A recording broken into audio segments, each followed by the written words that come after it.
El día amaneció con un aire distinto en Turín. No era una mañana cualquiera, era la apertura de la Vuelta a la España 2025, una edición histórica que por primera vez en sus más de 90 años arrancaba fuera de la península ibérica. El escenario elegido: el majestuoso Palacio Real de Venaria, un lugar que respira siglos de historia y que hoy vibraba con el rugido de un pelotón que se preparaba para dar la primera pedalada de 21 capítulos que escribirán una epopeya. Banderas ondeando, aficionados agolpados en las vallas, un mar de camisetas rojas, amarillas y verdes, recordando que aquí empieza todo, que aquí se enciende el fuego de una de las tres grandes del calendario.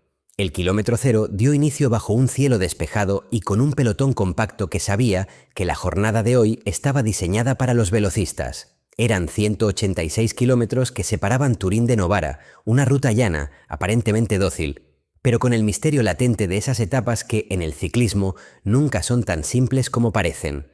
Desde los primeros compases, los equipos sprinter marcaron territorio. Alpecin de Zeunink, el tren belga comandado para llevar a Jasper Philipsen, se mostró firme en la punta del grupo, dejando claro que su intención era una y solo una: vestir de rojo al final del día. Minuto a minuto, la etapa se cocinaba a fuego lento. En los primeros kilómetros, apenas una tímida escapada intentó abrir hueco. El pelotón, sin inmutarse, permitió que rodaran un par de corredores que sabían de sobra que hoy su papel sería testimonial, un guiño a la tradición de la fuga temprana.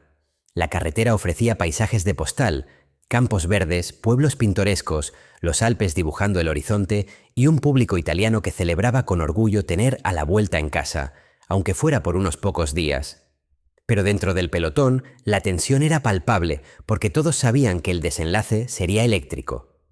Al paso por el kilómetro 70 apareció la única dificultad montañosa de la jornada: la Cota de la Serra, 6,4 kilómetros al 5,3%. Un puerto de tercera categoría que, más que daño, sirvió como trampolín para el primer maillot de la montaña. Los especialistas en sprint apenas levantaron la vista mientras algún aventurero luchaba por el honor de pasar primero por la pancarta. El pelotón, sólido, no dejó margen para sorpresas. El ritmo seguía marcado, los equipos de los favoritos al sprint se mantenían en las primeras posiciones, cuidando a sus hombres rápidos, resguardándolos del viento. Y es que ese era el gran enemigo oculto de la jornada: el viento.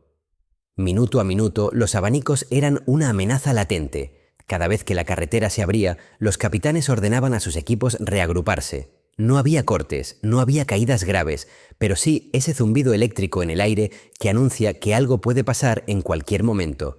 En el kilómetro 100, la situación seguía controlada. El pelotón rodaba Sponheim a un promedio alto, manteniendo a raya la escapada.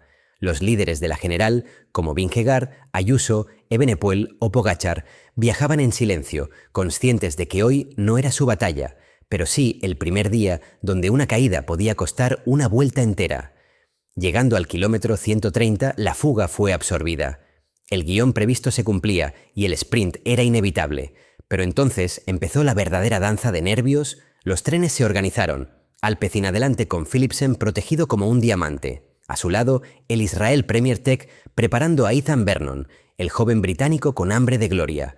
Detrás, Movistar resguardaba a Orluis Aular, el venezolano que buscaba dar un golpe latino en Italia, y más allá, el resto de equipos posicionaban a sus balas porque en un sprint todos creen tener una oportunidad. Minuto a minuto, el pelotón entraba en tensión máxima. A 20 kilómetros de meta, los velocistas empezaban a sentir ese cosquilleo en las piernas, esa mezcla de miedo y deseo que solo el sprint final provoca. A 10 kilómetros, la velocidad ya era descomunal. Las cámaras mostraban los rostros desencajados, los directores deportivos gritaban por radio, los ciclistas se empujaban hombro con hombro por cada centímetro de carretera. Y entonces, a 5 kilómetros, el caos. Una rotonda mal tomada obligó a varios equipos a frenar, dividiendo el pelotón en dos grupos.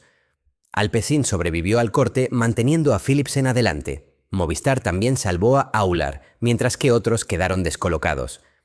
El sprint estaba servido, pero no todos los trenes llegarían completos. A 2 kilómetros de meta, la tensión era insoportable.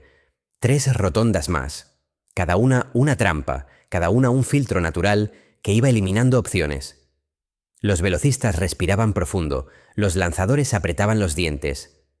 A 1 kilómetro, la curva a la derecha, cerrada, estrecha, casi una emboscada, y en ese instante todo se desató. Los trenes se lanzaron, el rugido del pelotón se convirtió en un cañonazo, y la recta final fue un túnel de velocidad. Philipsen arrancó con una potencia devastadora. Su tren lo dejó perfectamente colocado, en el centro, con aire libre. A su rueda, Ethan Vernon intentaba responder, mientras Orluis Aular, pegado a la valla, buscaba un hueco para sorprender. Los últimos 200 metros fueron pura locura, brazos que se agitan, bicicletas que se inclinan, vatios que rompen el aire. Y allí, en el último aliento, Jasper Philipsen cruzó la meta con los brazos al cielo. El belga lo había vuelto a hacer. No solo ganó la etapa, se convirtió en el primer líder de la Vuelta a España 2025, enfundándose el maillot rojo desde el primer día. Un inicio perfecto para el hombre que está construyendo una temporada legendaria. El podio lo completaron Ethan Vernon con una segunda posición de gran mérito y el venezolano Orluis Aular, que regaló a Movistar y a toda Latinoamérica una alegría inesperada, mostrando que su velocidad puede incomodar a cualquiera en esta vuelta. Tras ellos, el resto de sprinters llegaron mezclados, algunos frustrados por haber perdido el corte en las rotondas, otros resignados ante la superioridad de Philipsen, pero todos con la certeza de que esto apenas comienza. El minuto a minuto de esta primera etapa deja varias lecciones. La primera, Philipsen está intratable. No solo tiene velocidad, tiene un tren perfectamente engrasado. La segunda, la vuelta arranca con un golpe anímico enorme para los sprinters, que ahora saben que cada llegada masiva será un pulso contra el belga. Y la tercera, aunque hoy la montaña no habló, los favoritos a la general respiraron aliviados. No hubo caídas graves, no hubo cortes determinantes y el verdadero duelo por el maillot rojo aún espera en las cumbres. La jornada en Turín y Novara fue un prólogo de alta velocidad, una carta de presentación espectacular. Y al final, la historia se escribió con la pluma de Jasper Philipsen, que ya rueda vestido de rojo. Una primera etapa que demuestra que el ciclismo, incluso en los días aparentemente sencillos, siempre guarda un giro inesperado. Porque no se trataba solo de quién ganaría, sino de cómo lo haría, y hoy Philipsen dejó claro que la vuelta empieza bajo su dictado. Gracias a todos ustedes por acompañarnos en este arranque inolvidable. Bienvenidos a una edición de la Vuelta a España que promete emociones sin frenos. Y como siempre decimos en esta comunidad, gracias por ser parte del pelotón que nunca se detiene. Ustedes son la fuerza que nos motiva a seguir comentando el ciclismo sin reservas, sin excusas, sin frenos.